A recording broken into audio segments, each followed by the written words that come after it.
দাবি কম, খুবই সুস্পষ্ট। এক নম্বর দাবি হচ্ছে জুলাই বিপ্লবকে স্বীকৃতি দিতে হবে।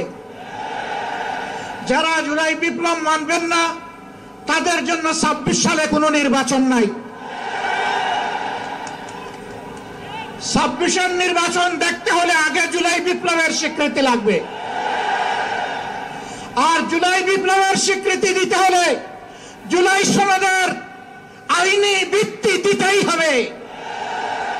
এই আইনি ভিত্তি ছাড়া কোন নির্বাচন অনুষ্ঠান হওয়ার কোনো সম্ভাবনা নেই।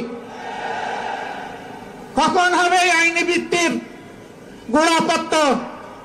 এদেশের মুক্তিকামী মানুষের কথা একটাই, জাতীয় সংসদ নির্বাচনের আগে গণভোট অনুষ্ঠিত হতে হবে। গণভোটের ব্যাপারে সকল দল একমত, তাহলে তারিখ নিয়ে এই বায়নাবাজি কেন?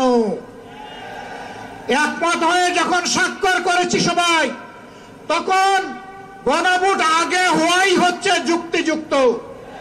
এর মধ্য দিয়ে আইনি ভিত্তির পাটাতন তৈরি হবে ইনশাআল্লাহ, এবং এর ভিত্তিতেই আগামী জাতীয় সংসদের নির্বাচন অনুষ্ঠিত হবে।